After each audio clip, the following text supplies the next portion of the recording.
ॐ नमः सिद्धेभ्यः। ॐ नमः सिद्धेभ्यः। ॐ नमः सिद्धेभ्यः।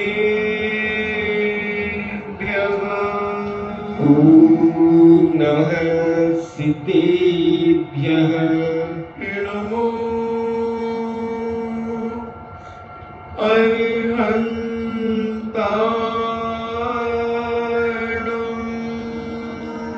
नमो अरिहन्ताणम्। नमो सिद्धाणम्। नमो सिद्धाणम्।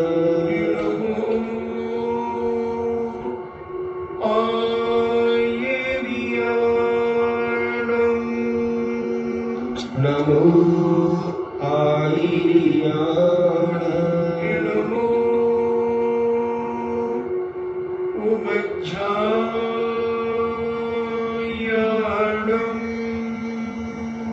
नमो उमज्झायाणम्।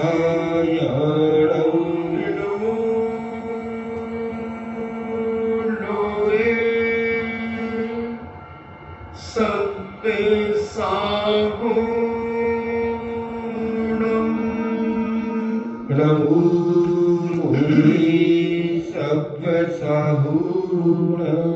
पंच परमेष्टि भगवान की जय। अहिंसामयी वीतराग विश्व धर्म की जय। देवादिदेव 1008 श्री आदिनाथ भगवान की जय।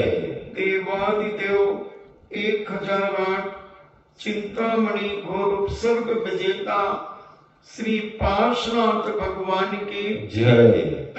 देवादिदेव 1008 शासन नायक बाल ब्रह्मचारी भगवान महावीर स्वामी की जय।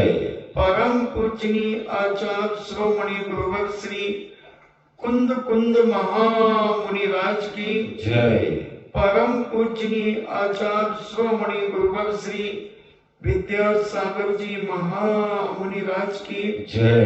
परम पूजनीय निर्व्यापक श्रवण मुनि श्री सुधा सागर जी महाराज की जय। परम पूजनीय 3,9 करोड़ महामुनिराजों की जय। तपोदय अतिशय क्षेत्र की जय। परम पूज्य श्री लक्ष्मी गंभीर सागर जी महाराज की जय।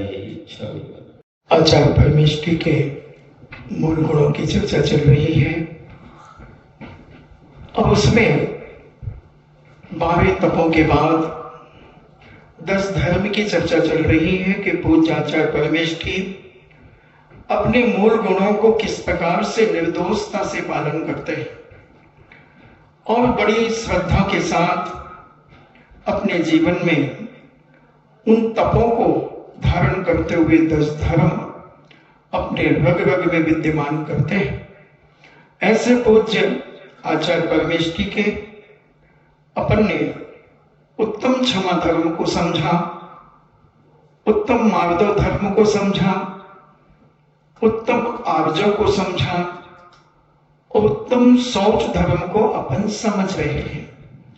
अब इस शौच धर्म के नहीं पालन करने से व्यक्ति के जीवन में या उन आचार्य परमेष्टि, उपाध्याय परमेष्टि और साधु परमेष्टि के जीवन में क्या क्या दोष उत्पन्न होते हैं उनको भी अपन समझने का प्रयास करें तो बहुत अच्छा होगा। क्योंकि जब तक कहा भी जाता है, चैडलाकार ने कहा है कि बिन जाने वह दोष गुणन को कैसे कहिए तजिए। जब तक उन दोषों को नहीं जानेंगे, नहीं समझेंगे, तब तक उन दोषों को निकाल भी तो नहीं सकते, तब तक हम दूसरों को दोषों को बता भी नहीं सकते। जैसे कहा जाए कि बड़े बड़े बाल रखने से अनेक प्रकार की परेशानियां होती हैं और छोटे छोटे बाल रखने से जीवन में बड़ा आनंद और सुखदायी होता है। क्योंकि बड़े बाल रखने से आदमियों को अब माताएं बहनें जानती हैं कि बड़े बाल रखने से क्या समस्या होती है, और जो बड़े बाल पुरुष रखते हैं उनका कहना ही क्या है, वो भी बड़े दुखी होते हैं। और जो छोटे छोटे करा लेते हैं उनका आनंद ही अलग होता है, गर्मी का आनंद उनके लिए बड़ा आनंददायी हो जाता है। तो ऐसे ही शौच धर्म को समझने के लिए हमें उसके विपरीत जो धर्म है, लोभ जिसे अपन कहते हैं, तृष्णा कहते हैं, इसको करने से क्या हानियां हैं, तो ये भी अपन जाने तो बहुत अच्छा रहेगा। क्योंकि जब तक हम दोष नहीं जानते, अब देखें आप जितने पढ़े लिखे अच्छी पोस्टों पर लोग होते हैं, कलेक्टर हो, मजिस्ट्रेट हो, एसपी हो, डीएसपी हो, टीआई साहब हो, तो इनके बड़े छोटे छोटे बाल होते हैं, और जिनके बड़े बड़े बाल होते हैं उनका नेचर अलग ही ढंग का होता है। बहुत बिरले कोई ऐसा हो कि जिनके बड़े बाल हो, जैसे कलाम साहब थे, अब्दुल कलाम, उनके बड़े बाल थे मगर उनकी बुद्धि का बड़ा विकास था, क्योंकि वो चारित्र के पक्के थे और खान पान के भी पक्के थे। वो अटर सटर अभक्ष का सेवन नहीं करते थे। तो अपन समझ लें कि जब तक दोनों चीजों का ज्ञान नहीं हो तब तक सत्य चीज हमें समझ में नहीं आती। तो इस लोभ से हमें क्या क्या परेशानी होती है। लोभी को दरिद्रता, घोर दुख एवं अनेक प्रकार की दुर्गतियां प्राप्त होती है। जो व्यक्ति कंजूस होता है, लोभी होता है, तो वो दरिद्रता का अनुभव ज्यादा करता है, भले कितना पैसे वाला क्यों ना हो। अगर वह कंजूस है, लोभी है, तो उसकी हालत भी अच्छी नहीं होती। मैंने अपनी सगी आंखों से कई ऐसे लोगों को देखा जो बड़े बड़े अरबपति कह दे तो कोई अतिशयोक्ति नहीं होगी। जो आदमी 400 ट्रैक्टर का फाइनेंस करा दे, अब आप विचार करना, जिसके पास हजारों बोरियां जीरे की भरी हो, धनिया की भरी हो, हजारों की तादाद में, मैं बहुवचन में बोल रहा हूं, ऐसी हजारों, जिसके पास नोट ऐसे थैलियों में मचान पे पड़े हुए हैं, और मकान देखो तो बकरी भी ना बांधी जाए उसमें, ऐसे बांसों का, खप्परों का मकान, कच्ची दीवारें, ऐसा विचित्र मकान, मगर 400 ट्रैक्टर फाइनेंस कराने वाला, 300-400 बीघा जमीन का मालिक, और ऐसे सूगले कपड़े पहनता था कि अगर उसके कपड़े उतरा करके सड़क पे फेंक दिए जाए तो कुत्ता भी न सूंघे। एक चप्पल उसकी नीली, उसकी बत्ती, तो दूसरी की पीली, और इधर से जेब फटा कुर्ते का, चश्मे में एक तरफ धागा बांधा, एक तरफ उसका फ्रेम की डंडी। और ऐसा व्यक्ति हमने देखा, ऐसे कई देखे कंजूस। तो ऐसे आदमी सब कुछ होते हुए भी दरिद्रता का अनुभव करते हैं, और दरिद्रता होने के कारण मानसिक दुखी भी बने रहते हैं, घोर दुख उनके जीवन में, और अनेक प्रकार से ऐसे व्यक्तियों की मर करके दुर्गतियां हो जाती हैं, और ये सांप बन जाते हैं, अपनी ही संपत्ति में सांप बन जाते हैं, किसी को उठाने नहीं देते, छूने नहीं देते। ऐसे अपने ग्रंथों में ऐसे अनेक उदाहरण पड़े हुए हैं, अनेक उदाहरण पड़े हुए। तो ऐसे अशुभ कर्म का बंध होकर के ये बेचारे दुर्गतियों में चले जाते हैं। ऐसे लोभ के कारण अनेक प्रकार के दोष उत्पन्न होते हैं। लोभी के महापाप का बंध होता रहता है, क्योंकि वह हर क्षण दूसरों का धन हड़पने में लगा रहता है, विचार करता रहता है कि कैसे उसका माल मेरे पास आ जाए, कैसे मैं उसका माल छीन लूं, या कैसे कम रेट में उसे खरीद लूं। अनेक प्रकार की उसकी मनसाएं चलती रहती हैं। तो ऐसा वह महापाप, निंदनीय और अशुभ ध्यान करता रहता है, निंदनीय ध्यान करता रहता है। किसी की दुकान में माल उतरते हुए देखेगा, इसका माल मेरे यहाँ आ जाए, मेरी गोदाम में आ जाए। कोई भी आदमी आएगा उसको पकड़ करके अपनी दुकान में लाएगा। अनेक प्रकार से ऐसे ध्यान करता रहता है एवं अशुभ कर्मों का बंद होता रहता है ऐसे व्यक्ति को, और वह अपने जीवन को एक पवित्र मनुष्य पर्याय पाने के बाद भी वह दुर्गतियों में जाकर के जन्म ले लेता है। लोभ से मुझे वह चीज मिल जाएगी, वह मिलेगा आदि आशा व्यक्तिगत होती रहती है। अगर मैं उसको 500 रुपये उधार दे दूंगा क्योंकि वो मांग रहा था, तो उसकी मैं 5000 की वस्तु अपने पास रख लूंगा, उसका ब्याज भी आएगा। ऐसी अनेक अनेक प्रकार की योजनाएं वह कंजूस व्यक्ति अपने जीवन में बनाता रहता है, और ऐसा विचार करते करते मरण को भी कई बार प्राप्त हो जाता है, और मरण को प्राप्त होने पर दुर्गति चला जाता है, और सारे मोहल्ले पड़ोस का निंदा का पात्र बनता है। सारे लोग उसकी निंदा करते हैं कि इतना सब कुछ होने के बाद भी ये आदमी ने अपनी जिंदगी को कैसे जिया। मैंने कई बार सुनाया, अभी प्रासंगिक चल रहा है, एक बूढ़ी मां इसी राजस्थान के एक नगर में भीख मांगा करती थी, और उसे लोग भीख देते थे, बूढ़ी अवस्था थी। तो एक व्यक्ति को बड़ी करुणा और दया आई, तो उन्होंने अपने मकान के जीने के नीचे, उनका ऊंचा जीना था, उसके नीचे कोठली बना करके रखी थी, जो काफी, क्योंकि जीना 20-25 सीढ़ियों का था, तो उसमें एक बड़ा कोठली टाइप की निकल गई थी। वो अम्मा जी को दे दी कि अम्मा जी आप ठंड में कहां सोती हो? बोले मैं तो कहीं भी सो जाती हूँ बेटा। तो उसे उन्होंने वो अपनी कोठली दे दी और कहा ये चाबी।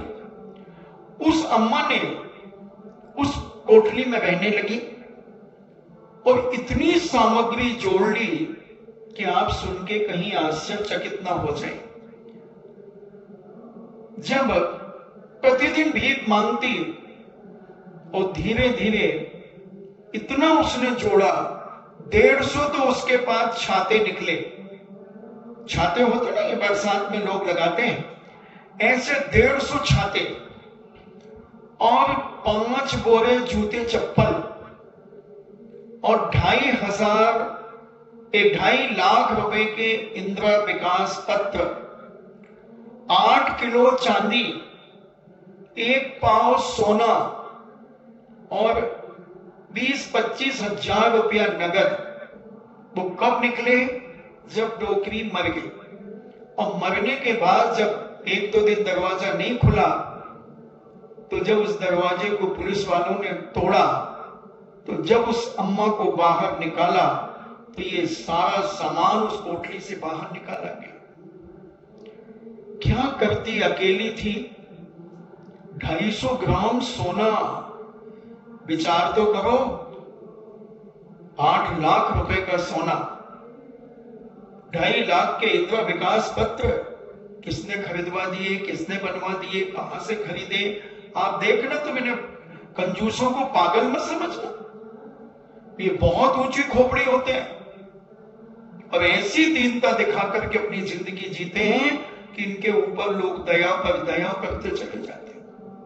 ऐसे मैंने एक दिन कहा था कि एक भिखारी के पास नोटबंदी के समय जब बड़ी चर्चा हुई कि नोटबंदी हो गई, उसी ने रात को 12 बजे, 8 नवंबर की रात को 12 बजे लगभग अपनी गुदड़ियां खोली, इधर उधर जहां जहां पैसे रखा था सब निकाले, तो 1,82,42,310 रुपए उसके पास से निकले कैश।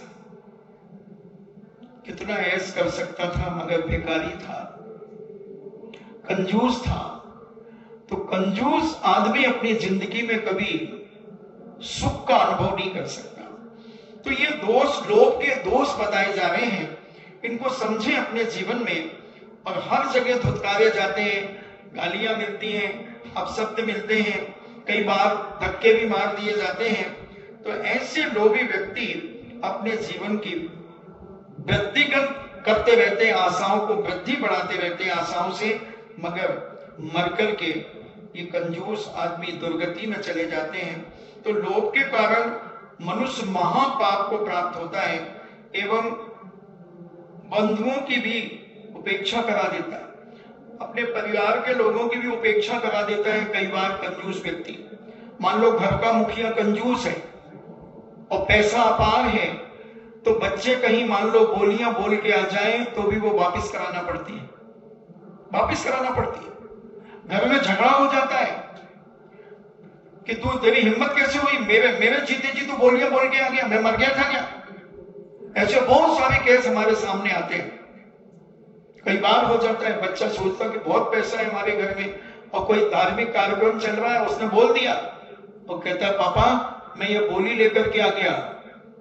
क्यों? तेरी हिम्मत कैसे हुई, मैं मर गया था क्या? तो ऐसे कंजूस आदमी बोली वापस कराने तक आ जाते हैं। ऐसे भी कई जगह केस आ जाते हैं। और दूसरा उस बोली को ले लेता जिसकी हैसियत नहीं थी, उसके कहां से पुण्य आता है और बोली भी चुक जाती है और उसके काम दिन दूने रात चौगने पड़ते चले जाते हैं। इसी का नाम है बंधु दान, इसी का नाम है शौच धर्म शुचिता, कि हमने अपनी शक्ति भी नहीं देखी, मगर कार्यक्रम था, हमने कहा चलो चुकाएंगे जैसे होगा।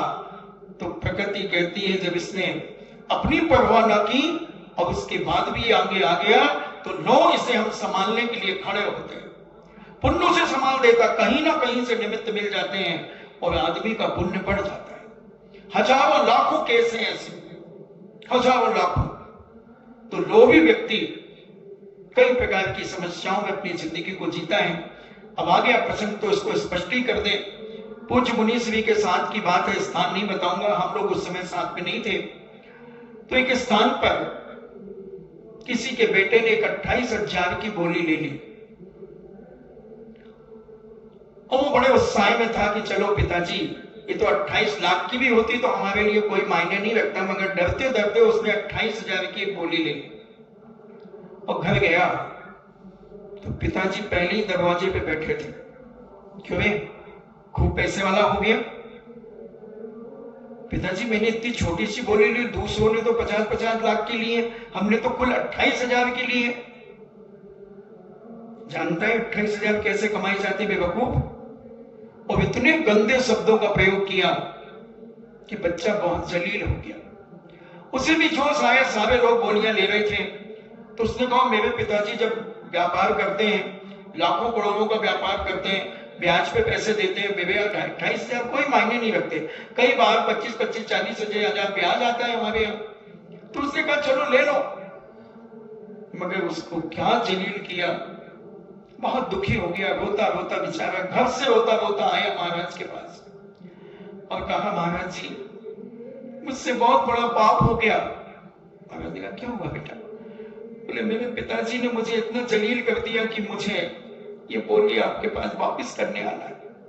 महाराज कोई बात नहीं बेटा, घबराओ मत, होता है, हर व्यक्ति का पैसा नहीं लग पाता, कोई बात नहीं, भैया इसका नाम चेंज कर दो। वहीं एक व्यक्ति बैठे थे, बहुत छोटी सी दुकान, 5-7 हजार की दुकान होगी किराने की। बोले महाराज जी मैं लेता हूं ये बोली, मगर 2 साल में कम से कम पैसे दूंगा और जितनी जल्दी हो जाएंगे मैं उतने में दे दूंगा।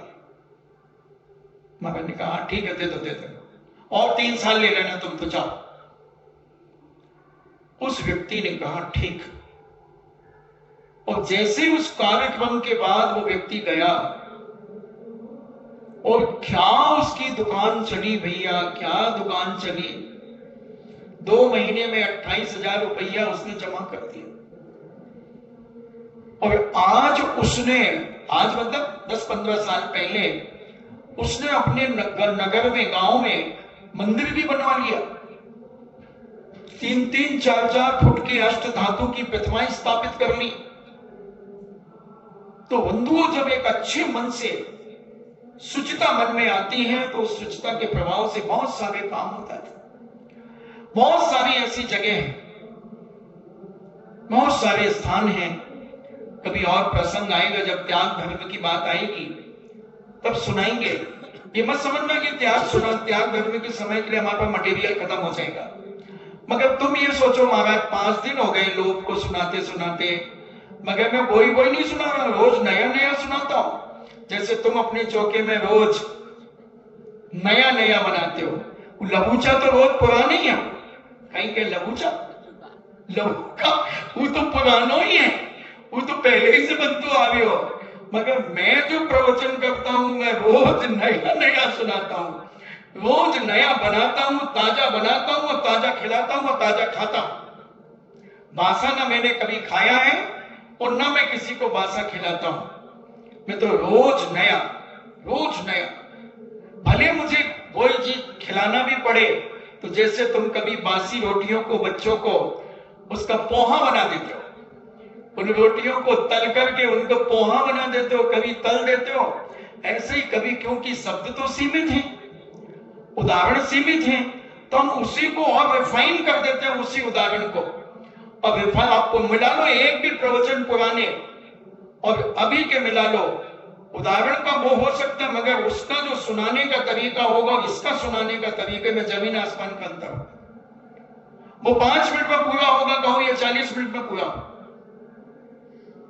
तो ऐसा तुम भी उसी आटे का, उसी गेहूं का, उसी गेहूं के दूध का, उसके सब वही बनाते हो, मगर बनाने के तरीके होते हैं। तो ऐसा यह सोच धर्म हम अपने जीवन में ग्रहण करें और अपने अंदर से कंजूसपना, अपने अंदर से तृष्णाएं, घृणा कम करें, लालच को कम करें, तो हमारे जीवन की सदगति होगी। तो और लोभ के जो अवगुण हैं, लोभ के जो दोष हैं, उनको और समझने का प्रयास करें।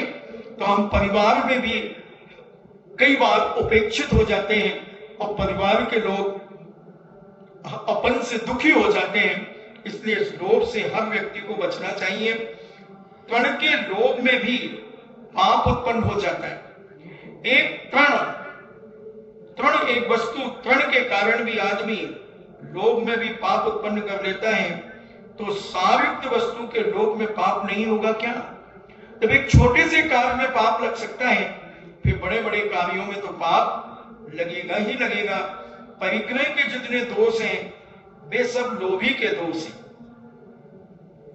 परिग्रह के दोष भी बहुत सारे हैं। लोभी को तो लोग की संपत्ति मिलने पर भी उसे संतोष नहीं होता। जो लोभी होता है व्यक्ति, उसे 3 लोग की संपदा भी मिल जाए तो कभी संतोष को प्राप्त नहीं होता, कभी संतोष को प्राप्त नहीं होता। एक फकीर जा रहा था और एक बादशाह हाथी के ऊपर बैठकर जा रहा था। उसके पीछे हजारों सैनिक, घुड़सवार, ऊंट सवार, पैदल, भाले वाले अलग, तलवार वाले अलग, बहुत बड़ा लवाजमा जा रहा था। और फकीर उस बादशाह को देखता है और विचार करता है ये बादशाह कहां जा रहा है। लगता है किसी पर चढ़ाई करने जा रहा है, किसी पर चढ़ाई करने जा रहा है। उसने सबसे आखिरी में जो लोग चल रहे थे उनसे पूछा कि तुम्हारा राजा कहां जा रहा है? बोले ये यहां से 100 मील दूर एक दूसरे बादशाह के राज के ऊपर चढ़ाई करने जा रहा है। कोई फकीर हंसा, भिखारी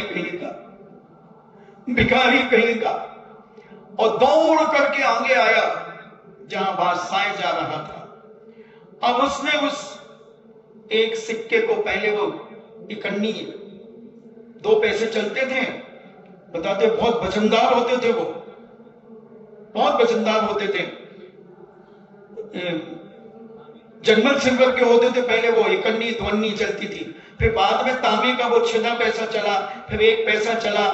ऐसे उसके पहले हमने देखे भारी 1-10 पैसे भी चलते थे जो एल्यूमिनियम के, जर्मन सिल्वर के होते थे पहले। उसके बाद फिर एल्यूमिनियम के चले, तो वो पुराने सिक्के बड़े वजनदार होते थे। तो उसने बड़ी ताकत से उस बादशाह के पास फेंका, वो बादशाह की जाकर छाती में लगा। बादशाह इधर उधर देखता है और मंत्री बाजू में चल रहा था। बोले मंत्री ये किसने फेंका? बेकार फकीर हंसता हुआ कहता, ओ भिखारी मैंने फेंका ही है मैंने। मैं गरीबों को दान देता हूं, मैं भिखारियों को दान देता हूं। बोले तू मुझे भिखारी कह रहा है, मैं बादशाह हूं, देखा नहीं तुम्हें मेरा नवाजमा? बोले अगर तू भिखारी और गरीब और लोभी नहीं होता तो दूसरे बादशाह के ऊपर चढ़ाई करने क्यों जाता?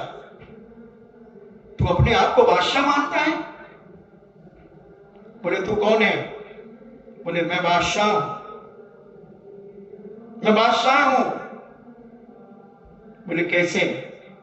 बोले बिंदास हो, आनंद में हो, मस्त मौला हो, मिला तो खा लिया, नहीं मिला तो पड़ा हो। और तेरे पास इतना होकर के तू दूसरों को लूटने जा रहा है?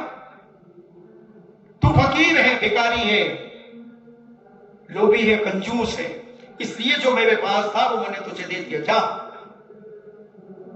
खुदा तेरा भला करे, खुदा हाफिज। इतनी बड़ी बात सुनकर के दिल में ला गया बादशाह। बादशाह कहता बात तो ठीक कही इस फकीर ने, इतना मेरे पास सब कुछ होकर मैं दूसरे बादशाह को लूटने जा रहा हूं, तो क्या मैं डाकू नहीं हूं? उसने क्या बिगाड़ा है मेरा जो मैं उसको लूटने जा रहा हूं, उसकी सेना को कुचलने जा रहा हूं? और बादशाह ने वही अपनी सवारी को रोक दिया। अब उस फकीर को पास बुलाया, अब उस फकीर के चरण छुए उस बादशाह ने और कहा कि तुमने मुझे बहुत बड़ी शिक्षा दे दी, मैंने बहुत बड़े बड़े कुरान शरीफ पढ़े, बड़ी बड़ी मिलादों में गया, बड़े बड़े मौलानाओं से मैंने ज्ञान लिया, मगर आज फकीर मैं तेरे चरणों में बैठ करके दुआ मांगता हूं कि दुनिया का हर बादशाह तेरा मुरीद हो जाए, तेरा मुरीद हो जाए, तेरा भक्त हो जाए। अगर तुम जैसे फकीर हम बादशाहों को अगर सलाह देते रहे तो हम सलामत रहेंगे, नहीं तो अल्लाह की कसम हम दुर्गति चले जाएंगे, हम दोजख में चले जाएंगे, हम जन्नत में चले जाएंगे। अगर तुम फकीरों की हम सहायता लेते रहे तो जन्नत चले जाएंगे, और अगर तुम फकीरों की बातों पर हमें यकीन नहीं हुआ तो हम दोजख में जाकर के सड़ सड़ के मरेंगे। लो हम अपना नवाज़मा वापस लौटाते हैं। एक फकीर की शिक्षा ने उसे संतोष धन दे दिया, एक फकीर की थोड़ी सी शिक्षा ने इतने बड़े लवाजमा को वापस लौटा दिया। बात में ही तो दम है, कौन सी बात किसे कब चुभ जाए और उसके अंदर से कंजूसी निकल जाए, अज्ञानता निकल जाए और एक सज्जनता और संतोष उसके अंदर उत्पन्न हो जाए। बंधुओं, तो लोभ के दोष अपन समझ रहे हैं तो अपने जीवन को समझें, और जैसे जैसे शरीर को सुख देने वाली वस्तु प्राप्त होती है उसका लोभ बढ़ता ही जाता है। ये तो बिल्कुल फैक्ट है। अपन उदाहरण बिजोलिया का भी ले सकते हैं, अपन सारे भारत का ले सकते हैं। आज से 25-30 साल पहले, हालांकि जब मैं 20 साल पहले ही बिजोलिया आया था, क्योंकि अपन तो जिसका खाते हैं उसी को बजाते हैं, सीधी सीधी बात। तो बिजोलिया में 20 साल पहले मुझे विश्वास है, क्योंकि मेरी एक आंख और एक कान सारे भारत में घूमता है, तो मुझे विश्वास है कि उस समय 80% घरों में पंखे नहीं होंगे, 80% घरों में पंखे नहीं होंगे 20-25 साल पहले। बोलो बाबू जी, यही था। और जिनके घरों में पंखे थे तो एक काला सिमनी पंखा आता था जो टेबल फैन, तो वो एक जगह रखते थे, वो कुड़ करके थोड़ा आगे बढ़ जाता था, और एक कमरे में 8-8, 10-10 घुसे रहते थे उस सिमनी फैन के कारण। कोई आड़ा पड़ा है, कोई तिरछा पड़ा है, किसी के पैर इधर है, किसी के पैर उधर है, और लगे खींचा तानी करने। वो पंखा जितने चल जाए, मेरे पास आ गया। अब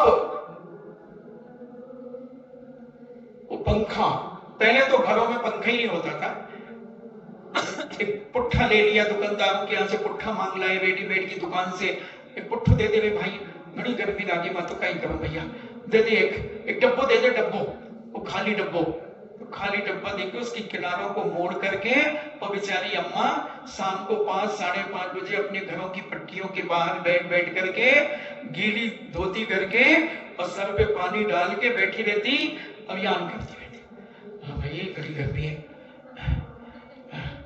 कहीं करो भाई। पूरे गांव के आजू बाजू मकानों के सामने ये 8-9 बजे तक भी महिलाएं बैठी रहती थी। अब देखो मैं गया नहीं हूं तुम्हारे बिचौलिया में, मगर जो कह रहा हूं अगर एक शब्द गलत हो जाए तो पूछ लो अपने बुजुर्गों से। और गीली करके और थोड़ा सा जो थोड़ी होशियार हो तो एक रूमाल टुकड़ो चिंदी सी ले ले गीली और भाभी आंखों में लगा ले, भाई बड़ी गर्मी आंखें लाल हो रही हमारी तो, और वो पुट्ठों से करे। और शाम को जैसे ही 7 बजे छत के ऊपर पानी डाल दे, थोड़ा पानी डाल के वो गुदड़ियां खाए, गदेला गुदड़ियां गदेला बिछा के और उनमें पानी और सींच दे थोड़ा, और फिर मंदिर आ जाए और मंदिर की लंबी पट्टी, बड़े मंदिर की पट्टी ऊपर लाइन लगा के बैठ जाए डोकरियां, कभी 2-4 डोकरे भी बैठ जाए और बैठ करके थोड़ा थोड़ा बातें, कोई टिक जाए, कोई पांव लटका के बैठ जाए और कोई दीवार से गर्म आती है रे, और बस बैठ करके बातें करते रहते। जब 9-8:30 बजे 9 बजे चलो भाई मैं तो 4 बजे उठ जाऊं, कोई कहे भाई तू 4, मैं तो 3:30 उठूं भाई, 3 भैंसे हमारे, तो वो भैंसों को भी काम करना पड़े, आई करो। तो ये सब करती हुई और अपने छतों पर जाकर के पानी आनी पीना हुआ तो कपड़ा, चरी में गीला कपड़ा बांध देती थी और गीला कपड़ा बांध के पानी डालती थी, फिर वो पानी थोड़ा ठंडा हो जाता था और वो पानी पिया 2-4 गिलास, और उसके बाद में अम्मा सो जाती थी और बच्चा भी पी ले बेटा पानी, पी ले जूड़ो पानी है, जूड़ो ठंडो पी ले, और सांप को पिला पिलू करके और बच्चा का आजू बाजू सुला ले। मैं भी बुस्कट उतार तो ना गर्मी ना गई, उतार ले बेटा, और बुस्कट उतार के, और तो बिस्तर गीला था तो बच्चों को भी अच्छे जूड़ो लागे ठंडो, तो बच्चा भी सो जाए। कई बार तो उस साड़ी को पल्लो गीलो करके डुकरिया उड़ के सो जाए, मच्छर भी घना काटे। तो ऐसी समस्या, फिर धीरे धीरे धन बढ़ा तो वस्तुएं मंगाना चालू हुई, फिर ऊपर का सीलिंग फैन आ गया, और खुड़खुड़िया तो यूजलेस हो गया, दूसरे कमरे में चला गया। अब जवानों के लिए वो सीलिंग फैन आ गया, लगे ना ये ऐसे आ गए। फिर थोड़ा पैसा और बढ़ा तो गर्म हवा आवे, कूलर ले लो कूलर, तो कूलर आ गए साहब। अब कूलर मजा आ गया, मुंह सोऊं कमरा में, वो क्या मुंह सोऊं कमरा में, 4-5-8 घुस जाए वो कमरे में, और कोई अपने इधर से उसकी पत्तियां घुमा दे, कोई ये पत्तियां कर दे, देखो मम्मी देखो भाई घुमा दियो कूलर, अब हवा उधर जा रही, मेरे पास नहीं आ रही। और ये सब चलता रहा।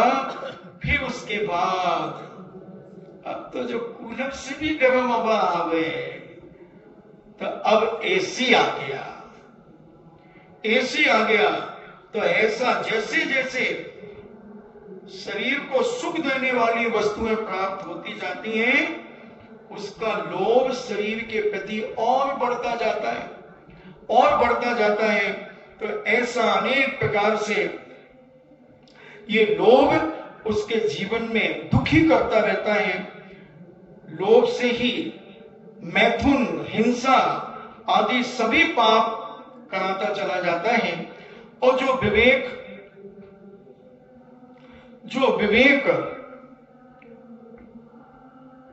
निकल प्राणी मनुष्य भाव में लोभ कसाई की प्रबलता के कारण, जो विवेकहीन व्यक्ति होता है वह लोभ कसाई की प्रबलता के कारण अपने स्वार्थ साधन के लिए दूसरों की श्रम साध्य संपत्ति को चुराते हैं। अब जब ये सारी चीजें बढ़ती जाती हैं और घर में आवश्यकता बढ़ती है तो लोग चोरी करने की आदत अपने जीवन में डाल लेते हैं। कहीं से भी 2 नंबर का बेईमानी का पैसा कैसे आ जाए, क्योंकि अब कूलर चाहिए घर में, 2 कूलर हो गए, कमरे 4 हैं, बच्चे लड़ने लगे, तो फिर इधर उधर से दंड फंद के पैसे लाएगा, चोरी करेगा और कैसे भी करके अपने घर में व्यवस्था बनाएगा, स्वार्थ के साधन जुटाएगा और इसके कारण वह कोल्हू के बैल के समान पिल जाएगा। जैसे रात को 5 बजे छुट्टी हो जाती थी मान लो किसी नौकरी की, तो 2-3 घंटे का काम किसी और के यहां लग जाएगा, क्योंकि सुख साधन जुटाना है तो पैसा कहीं से भी बढ़ाना है आने का, ऐसा लोग व्यक्ति और चोरी करने लगते हैं। कपड़े की दुकान में काम करते हैं तो वहां से ब्लाउज पीस चुरा के ले आए, कभी कुछ ले आए चुरा करके, कभी किसी को 2 साड़ी के साथ में एक पेटीकोट छुपा दिया, उसमें पैकेट में पैक कर दिया और उससे आधे पैसे बाद में ले लिए। बहुत अंधफंद होते हैं क्योंकि खर्च बढ़ गए, सुख साधन बढ़ गए। अब उन सुख साधनों की व्यवस्था कैसे की जाए, तो ऐसा लोभ बढ़ता चला जाता है तो ये सारे लोभ से हानियां होती हैं और ऐसे सुख साधन को जुटाने में आदमी मर करके त्रेन चौनी में जब पदार्पण करता है और वहां पर जब अनेक प्रकार के बोझा ढोना पड़ते हैं, तकलीफें होती हैं और ऐसे त्रेन चौनी में पक्षी आदि भी बन जाते हैं, तो बहेलिया आदि इन्हें शिकार खेल करके इनको मार करके अपने जीवन का भोजन बना लेते हैं और इनके जालों में फंसकर ये पक्षी आदि तड़फड़ाते रहते हैं और ये मार मार करके उनके मांस को खा करके अपनी भूख शांत करते हैं। ऐसे लोभी व्यक्तियों की दुर्दशा दिन प्रतिदिन होती है। जिस प्रकार लोहे का पिंड से अज्ञानी लोहे पिंड के संसर्ग से जैसे अज्ञानी लोगों से पूज्य देवता रूप में प्रसिद्ध अग्नि धन के घन से पिटती है, लोभ के कारण ही पिटती है। अग्नि जब उस लोहे में चली जाती है, लोहार को देखा, तुम्हारे यहां तो खूब लोहार होंगे, लोहार गड़िया, ये छैनिया कुछ बनाते रहते ना, तो अग्नि को कोई मार नहीं सकता, मगर लोभ के कारण उस लोहे में जब वो प्रवेश कर जाती है तो बड़े बड़े घन चलाए जाते हैं उसको और वो अग्नि के साथ लोहा पिट जाता है, अग्नि पिटती है और उसमें छेनी को पतला कर देती है। ये लोभ के कारण ऐसी अनेक चीजें प्रसिद्ध हैं। तो बंधुओं, इस लोभ में जो जो दोष हैं वो मैंने तुम्हें अभी आधा घंटे के दौरान इन लोगों के दोष बता करके और तुम्हारे बिचौलिया का उदाहरण दे करके हमने समझाया। अपने बुजुर्गों से पूछो, और हमारे 2 व्यक्तियों ने उसको सिर हिला करके समर्थन कर दिया, तो मुझे फिर कोई चिंता नहीं रहती कि मैं जो कह रहा हूं वो कहीं से गलत ना हो जाए। मैं इसका बहुत ध्यान रखता हूं कि जो भी मेरे मुख से निकले वो अन्यथा ना हो। भले किसी को बुरा लगे उसकी चिंता नहीं है मुझे, मगर वो सत्य होना चाहिए, प्रामाणिक होना चाहिए। और प्रामाणिक बात के से किसी को बुरा लग जाए तो फिर मैं कहता हूं सच्चा नहीं डरता जमाने से, सच्चा नहीं डरता जमाने से। सच कहना, खुश रहना, न राहु का लेना और न केतु का देना। सत्य आदमी सदा सुखी रहता है। सत्य कहने वाला कभी छल कपट मायाचारी से दूर रहता है। बुरा लगे उसकी चिंता नहीं है, या तो बोलो ही मत, और बोलो तो डंके की चोट पे बोलो। हमारे पूज्य सुखचंद महाराज ने कहा 1500 साल पहले लगभग ज्ञानानो ग्रंथ में, धर्म नासे क्रिया ध्वंसे सुसिद्धांत विप्लवे अस्पष्टैरपि वक्तव्यम सत्स्वरूप प्रकाश ने। जहां धर्म का नाश हो रहा हो, जहां क्रिया का नाश हो रहा हो, धर्म नासे क्रिया ध्वंसे सुसिद्धांत विप्लवे, जहां सिद्धांत का उलट पुलट किया जा रहा हो, वहां डंके की चोट पर बोलना चाहिए, और जो वक्ता नहीं बोलता है वो वक्तापने से भ्रष्ट माना जाता है। उसे सांस की गद्दी पे बैठने का अधिकार नहीं है।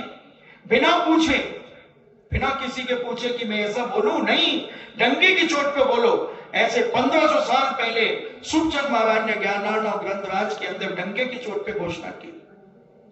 इसलिए हम लोग निडरता के साथ बोलते हैं। बुरा लगे तुम्हारी बुराई से डरे कि जिनवानी से डरे, मैं आपसे पूछना चाहता हूं, बोलो जिनवानी की बात मानूं कि तुम्हारी बात मानूं? जिनवानी की बात मानूंगा कि जिनवानी कहती जहां धर्म का नाश हो रहा हो, क्रिया का नाश हो रहा हो, सिद्धांत को उलट पुलट किया जा रहा हो, मायाचार किया जा रहा हो, छल कपट किया जा रहा हो, उसको सुधारने के लिए बिना किसी से पूछे स्पष्ट बोलना चाहिए, स्पष्ट बोलना चाहिए।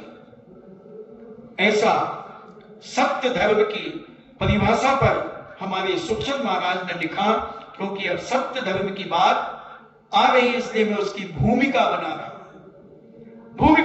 हूं। तो ऐसे इस सोच धर्म को समझ करके ही सत्य धर्म आत्मा में प्रकट होता है बंधुओं। तो अपन समझें, क्योंकि जब तक कई जगह दशनाक्षण पर्व की पूजाओं में चौथे नंबर पर सत्य आ जाता है और 5वें नंबर पर सोच आ जाता है, ऐसी कई पूजाओं की पुस्तकों में लिखा हुआ है। मगर मैं आपसे पूछना चाहता हूं, क्या लोभी व्यक्ति सत्य बोल सकता है? आप खुद बताओ। जिसके अंदर लोभ कसाय बैठी है, तृष्णा जिसके अंदर बैठी है, तुम अपने बच्चे ही से ले लो। मान लो तुम्हारे हो, अब पुण्य जागा बिजबलिया वालों का, वो प्रवेश कर गया, देखो एक प्रवेश कर गया।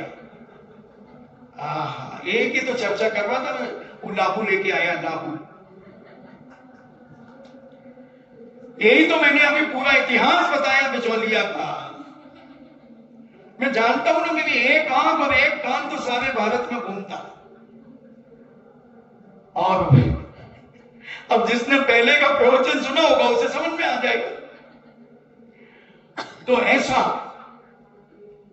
तो ऐसे जीवन में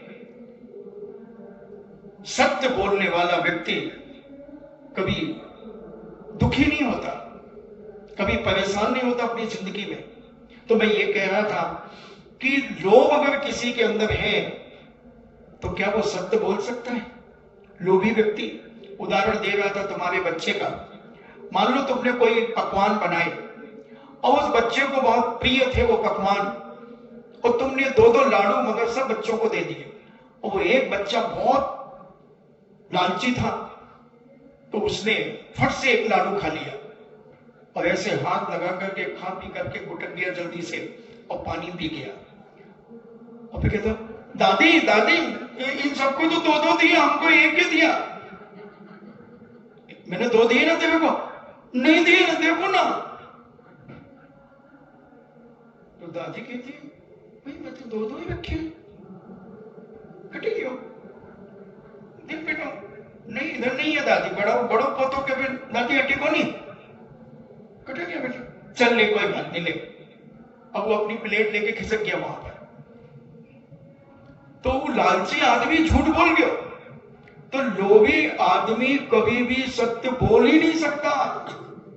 ये कहां से मिस्टेक हुई अपन नहीं कह सकते। बाकी क्रम तो यही है कि पहले आदमी का क्रोध खत्म होगा, फिर मान खत्म होगा, फिर माया खत्म होगी, फिर लोभ खत्म होगा, और फिर उसके बाद सत्य उसके पास आएगा। और जब तक लोभ उसके अंदर विद्यमान रहेगा तब तक वो सत्य नहीं बोल सकता, सत्य नहीं बोल सकता। घुमा फिरा के बोलेगा मगर सत्य नहीं बोलेगा। इसलिए ये 4 कसाएं बहुत खतरनाक है और इनके 16 भेद हैं। अनंतानबंदी क्रोध मान माया लोभ, प्रत्याख्यान लोभ क्रोध मान माया लोभ, अप्रत्याख्यान क्रोध मान माया लोभ, और संजुलन क्रोध माया लोभ। मुनि महाराज को भी नहीं छोड़ती ये कसाएं, मुनि महाराज को भी नहीं छोड़ती। ना छोड़े मगर तुम तो छोड़ने का प्रयास करो, तुम तो छोड़ने का प्रयास करो। ऐसी कसायों में उलझ करके हम अपनी जिंदगी को बर्बाद करते चले जाते। साधुओं के पास बैठ करके भी हम कसाई हो सकते हैं, हो जाते हैं। उनके राग द्वेष सुन करके हम अपनी जिंदगी को बर्बाद कर लेते हैं। इसलिए नीति कहती है जहां धर्म की बातें हो वहीं रुकना चाहिए, और जहां राग द्वेष कसाई की बातें हो वहां से उठ करके चले जाना चाहिए, अगर अपने जीवन का कल्याण चाहते हो तो। मगर रस तो बहुत आता है महाराज, कोई की बुराई सुनने में तो ऐसा रस आता है, लोग की बातें करने में ऐसा रस आता है कि घंटों निकल जाते पता ही नहीं चलता, पता ही नहीं चलता।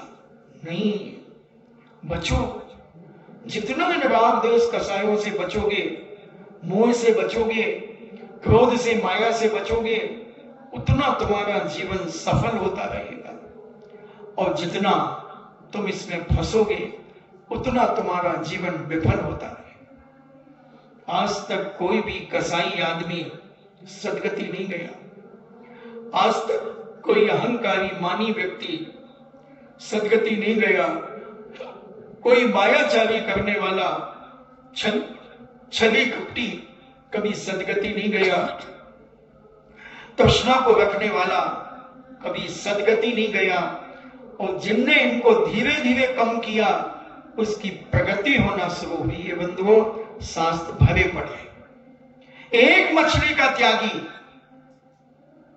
एक मछली का त्यागी कहां धीवर से धन कीर्ति बन गया, धन कीर्ति बन गया। पहले मैंने बहुत पहले अहिंसा के ऊपर जब तुम्हें प्रवचन दिया था, लगभग 15 दिन तक अहिंसा धर्म की बातें मैं तुमसे करता रहा था।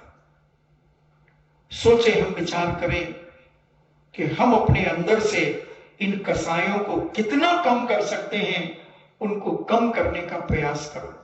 मैं मानता हूं कि तुम पूरी कसाएं त्याग नहीं कर सकते, मगर अपने गुणस्थान की हैसियत से कम जो तुम्हारा गुणस्थान है, अगर तुम सम्यक दृष्टि हो, जैन हो, तो तुम्हारा चौथा गुणस्थान है, तो तुम विचार करो कि हम चौथे गुणस्थान के अंतर्गत हमारा जीवन है, तो हम कम से कम 6 महीने के पहले पहले अपनी कसायों का समन तो कर ले। मगर तुम्हें तो 10-10, 15-15 साल की कसाई जीवित रहती है तुम्हारे अंदर, कैसी कंडे की अग्नि के समान जीवित रहती है। ऐसे नहीं दिखती है तुम्हें कोई कसाई, कोई मायाचारी, कोई लोभ, कोई क्रोध, कोई मान नहीं दिखता है। मगर जब मान लो, उदाहरण दे दो, हाँ महाराज, उदाहरण से जल्दी समझ में आ जाता है। मान लो तुम्हारा परिवार बड़ा है, और बड़े परिवार बहुत बड़ा था, और धीरे धीरे तुम अलग अलग हो गए, और अलग होते समय कुछ अनबन हो ही जाती है, 19-20 होता है, और महिलाओं में ज्यादा अनबन हो जाती, भाई भाइयों में नहीं होती, क्योंकि भाई भाई तो एक माँ का खून है, मगर जो श्रीमतियां तुम्हारी, ये तो अनेक अनेक माताओं के खून से आई हैं, तो ये तो जहर उगलती है, नागिन जैसे फुसकारती है, नागिन जैसे फुसकारती है। तुम सीधे ही पड़ गए, तुम तो समझते ही नहीं हो। देखो, उन्होंने वो एक उपलाट अपने नाम करा लिया, अब कोई बात नहीं, करा लेना, बोलो नहीं, अभी सुनो, अभी बाद में बोलना, पहले तो मुझे बोलने का अधिकार है यहाँ।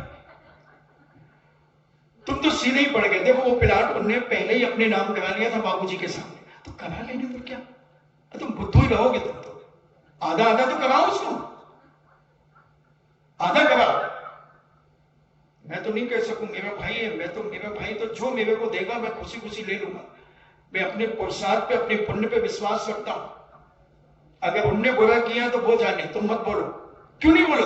तुम ऐसे फालतू डराओ नहीं, मुझे धमकाओ नहीं। कौन कह रही है? श्रीमती। और भाई में तो प्रेम है, भाई तो कह रहा कोई बात नहीं, क्या फर्क पड़ता, भैया के पास हो या मेरे पास हो, सब चलता है। मगर श्रीमती तो आग लगाने में मास्टर है। चूल्हे में आग कैसे लगाएगा?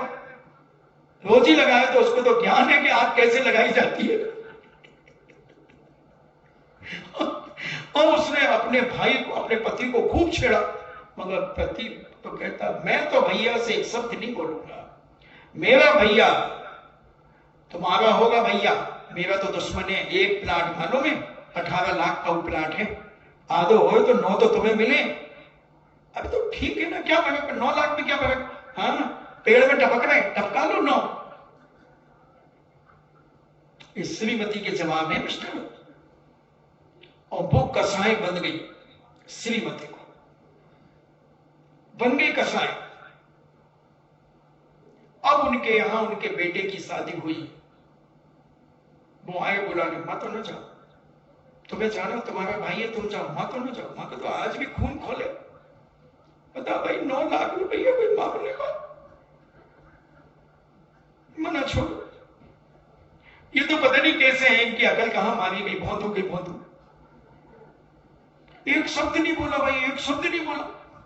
अरे बोलो तो चाहे कि भाई वो प्लाट को कहीं करो भैया, तो तू ही ले लियो कि माँ को भी दो, आ दो, चलो ना कि वो प्लाट की माँ को ना अच्छा लगे भाई, माँ तो ना जाओ, यही जावे मत की तैयारी कर दो, एक अटैची तैयार कर दो, माँ तो ना जाओ। अब ये तुम्हारी कितने साल पुरानी बात हो गई, मान लो 5 साल पुरानी बात, 5 साल पहले बंटवारा हो गया था, और कसाएं अब भड़क रही है। वो कंडे की अग्नि होती ना, कंडे की अग्नि, कंडा जलाने के बाद कंडा पूरा नहीं जलता, उस पर राख जम जाती है, और पहले ठंड में माताएं छोटा सा कंडा राख में घुसेड़ देती थी, तो वो राख में दबा रहता था, और शाम को फिर वो क्या बोलते हैं उसको, वो चिमटी है, चिमटा, तो उसे निकाल करके और कोयला रख के और नारियल के बूझ निकाल करके फूंक देती थी उधर रख करके वो कंडे को, तो वो धधक जाती थी आग। तो ऐसी तुम्हारी वो कंडे की आग के समान वो कसाएं माचिस बचाती थी, कंजूस तो थी नौकरिया, माचिस की कौड़ी लग जाए 4, वो घास लेट तेल डालना पड़े नई आगी में, मगर वो बुद्धू चंद को ये नहीं मालूम कि मैं सुबेरे के कंडे की आग से कितने अग्नि के हाथ क्यों मरेंगे। वो विवेक नहीं था, वो लोभ कसाई थी, वो मान कसाई थी। वो ऐसी कसाएं कर करके हमने जैन कुल में जन्म लेकर के भी मिथ्या दृष्टि बने रहे। ऐसी कसाई बैठी रही, नहीं भाई माँ को तो कोई से भाई सबसे अच्छा बोलूं, हमारा तो कोई से कोई लेन देन को नहीं भाई, मैं तो सबको जैन कर लियो, तो थारी देवरानी कटे रहे और 3 मकान पाछू रहे, तो मैं तो देखी नहीं, तो देवरानी से कभी बोली हो, कहीं बोल भाई घर का आदमी से कहीं बोलना, देख लो उसकी माया चाली। अब घर का आदमी भाई तो मिल जाए तो अपने हो जाए, बाकी तो अब उनको मंदिर जाने को समय अलग है, मारो अलग है, अब कभी ब्याह शादी में तो मिल ही जाए, तो गई नहीं उनको बेटे को ब्याह हो, तो और तबीयत खराब थी भाई उस समय, मां उठ ही ना सकी। मां मेरी बहुत भावना तो थी, वो तो गया पप्पू को, पापा तो गयो, उसकी तो अटैची लगा दी थी मैंने, वो तो 3-4 दिन पहले ही गया, सारा काम किया, वही टेंट वही बुक कराया भाई, सब हलवाई वही लाया, क्योंकि होशियार है ना जो टीका पापा ने सारा काम करो। मां तो न जा पाई भाई, घरे की बात है भाई, जाओ नहीं जाओ एक ही बात, अटी खाया एक ही बात। और अंदर तो वो कंडे की अग्नि सुलग रही है। वो प्लाट दिख रहा हमारे को 9 लाख रुपया को, हमारे हिस्से को भाई, खून जले भाई, खून जले। कितनी मेहनत करके कमाया भाई, उनने तो घड़ी मेहनत की। हमारा देवर तो और लवाड़ू था, सारा काम तो यही करे, सारा दुकान जावे, सारा सब करे, खेती उगाई करवा जावे, सारा काम यही करे, गाय भैंसा का भी काम करे भाई, 3 बजे रात उठ जावे। और वो देवर तो भाई पड़ा को 6 बजे उठे,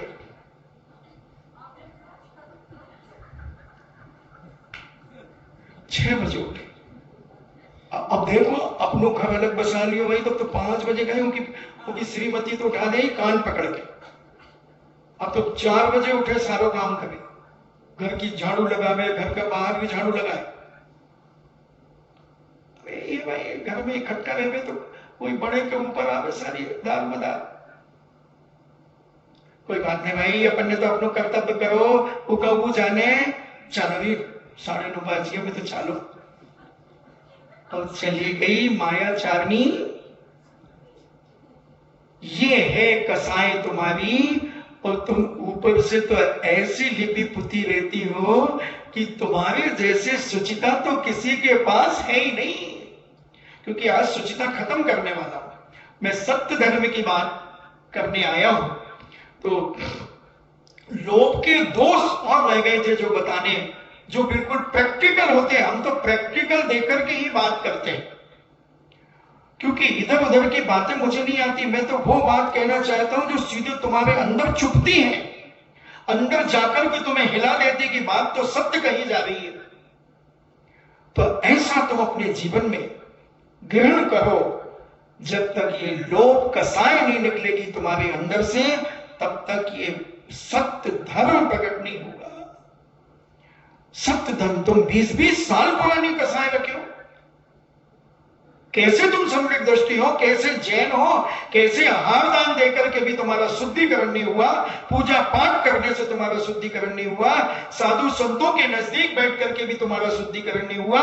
तुम तो वही हो, कौवा वेद पढ़ाए के पढ़ गो चारों वेद, और जब आई सुध जात की रहो धेड़ को धेड़, रहो धेड़ को धेड़। एक नगर में एक साधु का चातुर्मास हुआ,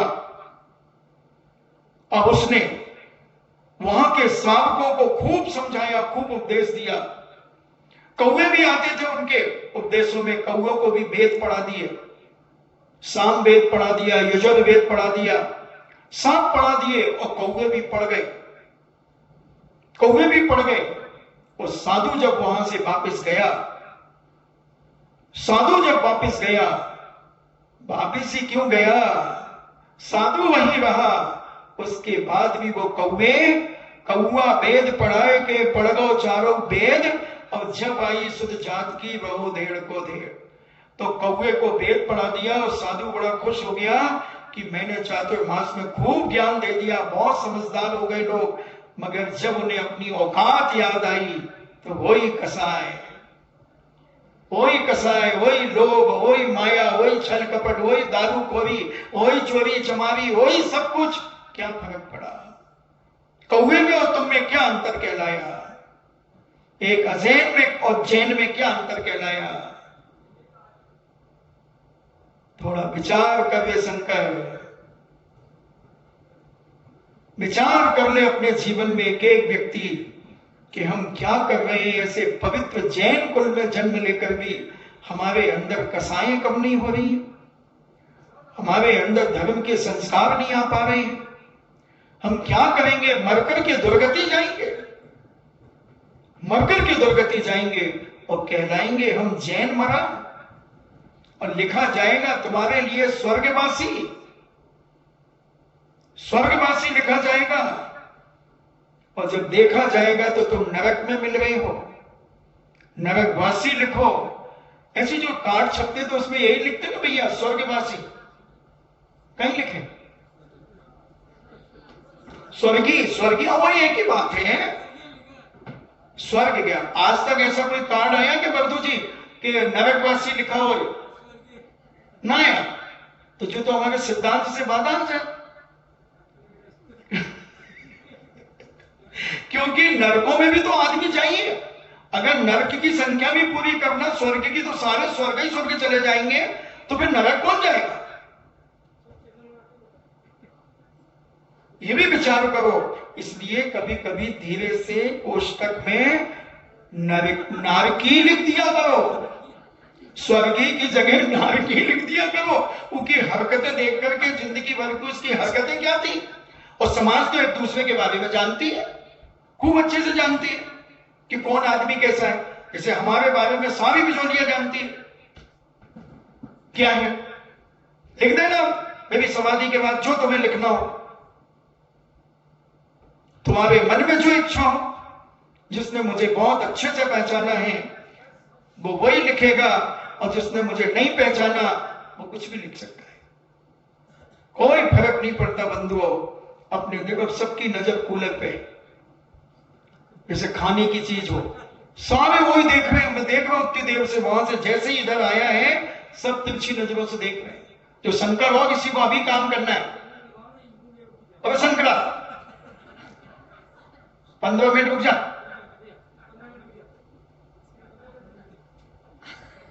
जब देखे फुक्की लगा ले जब तक। खूब घड़ी फुक्की लगा गए तो ऐसा हम अपने जीवन को टटोले भैया। मैं तो इसलिए थोड़ा थोड़ा तुम्हें प्रसन्न करता रहता हूं कि तुम प्रसन्नता से भी इस चीज को समझ जाओ कि तुम्हारे जीवन में कितनी गलतियां हैं।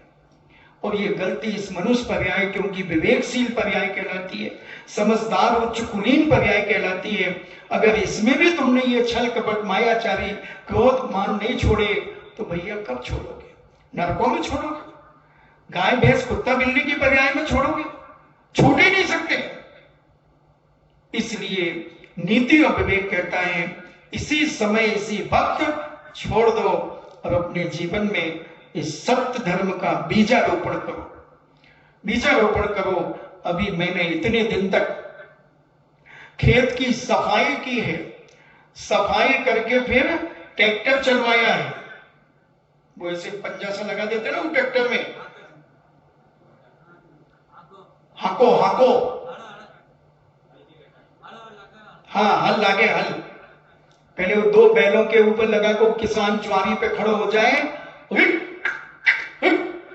और वो बैल चाले और वो नाली नाली से बनाते जावे। तो मैंने भी ऐसी तुम्हारे जीवन रूपी खेत पर बहुत साफ कर दिया है, सारा कचरा साफ कर दिया। अब उसके बाद मैं सत्य का वृक्ष लगाना चाहता हूं। जिसने अपने जीवन में ये राग देश कसायों के पेड़ों के जो घास फूस उगाई थी तुम्हारे जीवन में, उस सबको मैंने साफ कर दिया है और पूरा खेत स्वच्छ हो गया है। अब इसमें मैं सत्य का बीजारोपण करना चाहता हूं। अगर आपकी मनसा हो तो कल से मैं सत्य, उत्तम सत्य धर्म की बात तुमसे कहूंगा। और सत्य, उत्तम सत्य और सत्य में बहुत अंतर है, इसकी व्याख्या कल करके बताऊंगा। और जनपद सत्य भी होते हैं, उन सब के बारे में कल बहुत सारे सत्यों को बताने का प्रयास मैं करूंगा। तो मेरा मतलब है तुम अपने आप की गलतियां एहसास करना आज सोने के पहले, कि अभी तक जो हमें 1.5 महीने से हमारे ध्यान के बारे में, आर्त ध्यान, रौद ध्यान, धर्म ध्यान, शुक्र ध्यान की चर्चा की, इष्ट वियोग अनिष्ट वियोग पीड़ा चिंतन निदान बंध की चर्चा की, हिंसानंद, विषानंद, चौर्यानंद, परिग्रहानंद की चर्चा की, आज्ञा विचय, विपाक विचय, अपाय विचय, संतान विचय की चर्चा की, पृथक वितर्क एकत्व आदि की सबकी चर्चाएं की। इन सब ध्यानों में जो बुरे ध्यान थे तो वो मैंने छोड़े कि नहीं छोड़े, कम किए कि नहीं किए, ये सारी चीजों पर तुम आज सोने के पहले विचार करना आपका समय हुआ। हम समझे अपने जीवन में, तभी ये सत्य धर्म तुम्हें समझ में आएगा। तुम बिल्कुल कोरी स्लेट लेकर के आना। अब उस कोरी स्लेट में जो तुम्हें मैं लिखाऊंगा वो बहुत अच्छा दिखेगा। और अगर लिखी लिखाई स्लेट में तुमने लिखने का प्रयास किया, कोई लिखे लिखाए पोस्ट कार्ड पे कोई दोबारा पत्र लिख सकता है? नहीं लिख सकता। उसी प्रकार ये राग देश कसाय क्रोध मान माया लोभ आदि जो तुम्हारे जीवन रूपी स्लेट में पहले से लिपे पुते हैं, लिखे हैं, और मैं अब सत्य का सा लिखूंगा तो वो दिखेगा नहीं, उनको मिटाना ही पड़ेगा। इसलिए उनको साफ करने का प्रयास करें और सत्य को समझने का प्रयास करें। ये जैन दर्शन सत्य व अहिंसा पर ही टिका हुआ है बंधुओं। ये 4 कसायों का ये तो विनाशक है, और सत्य अहिंसा आदि ये विकास करने वाली है, महानता की ओर ले जाने वाली है। इसलिए अपने जीवन में इस सत्य को समझने का प्रयास अगर तुम अपने जीवन में करते हो तो तुम्हारा जीवन दिन दूना रात चौगुना फलीभूत होगा, सफलीभूत होगा। और इस चतुर्मास का जो तुम्हें ये सुनहरा मौका मिला है ये कारकारी होगा बंधुओं। नहीं तो साधु आया है, कभी ना कभी चला जाएगा और तुम केवल वैसे के वैसे पड़े रहोगे। क्या हुआ, क्या पाया तुमने, क्या खोया? कभी पूछते हो अपने जीवन में कि पहले से मुझ में क्या परिवर्तन आया? गिरावट आई है कि उत्थान हुआ है? पूछना, किसी दूसरे से नहीं पूछना, अपने मन से खुद पूछना।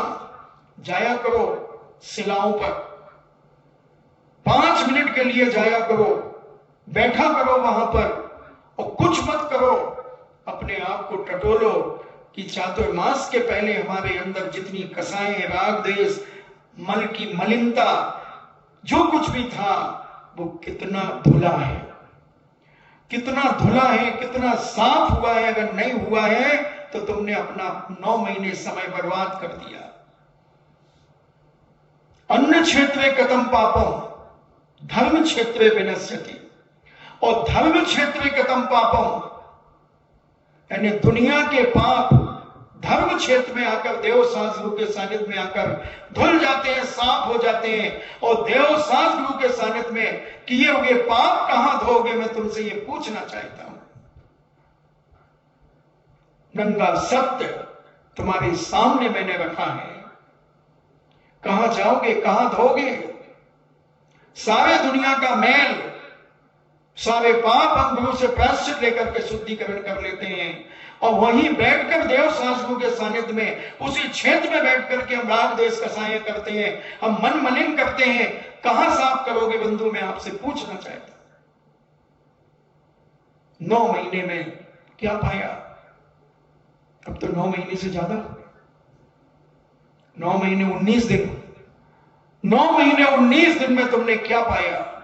क्या अपने आप को धो सके, अपने अंदर की कसायों को निकाल सके, अपने पापों को, छल कपटों को कम कर सके?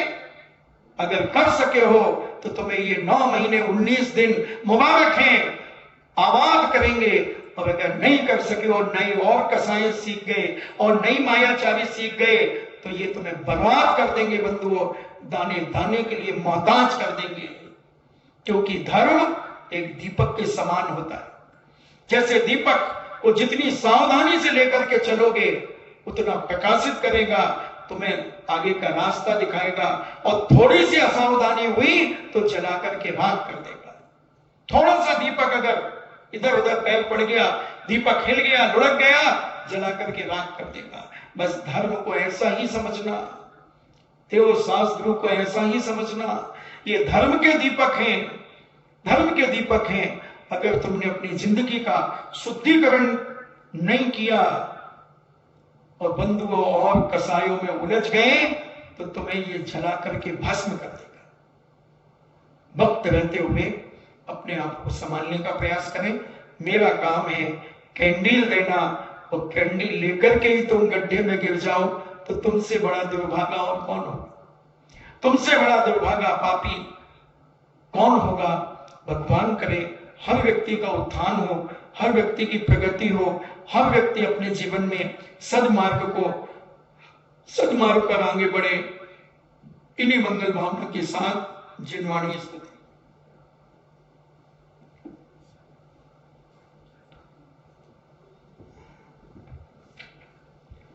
बीवे हिमाचल तेने किसी गुरु गौतम के मुख कुंड डरी है।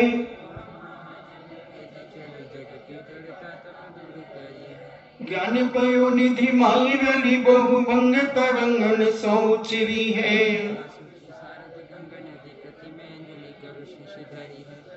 या जग मंदिर में अनिवार्य अज्ञाने अंधेरे छयो अति भारी।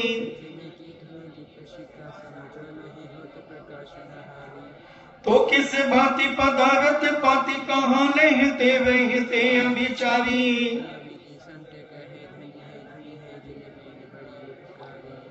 जिनवाणी के ज्ञान से सूझे लोकालो, सोवाणी मस्तक धरो सदा देत हूँ धो।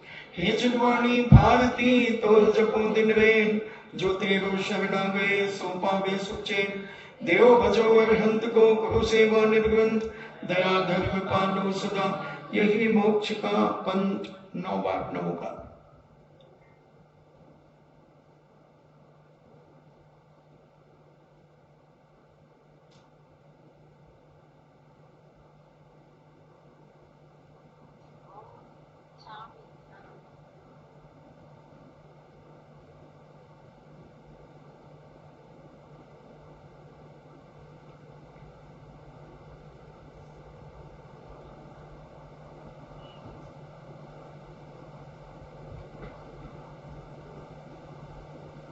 परम पूजनी द्वादशाम जिनवाणी माता की सुत देवता जैनम जेतु शासनम वंदे विद्यासागरम जैनम जेतु शासनम वंदे विद्यासागरम जैनम जेतु शासनम वंदे विद्यासागरम।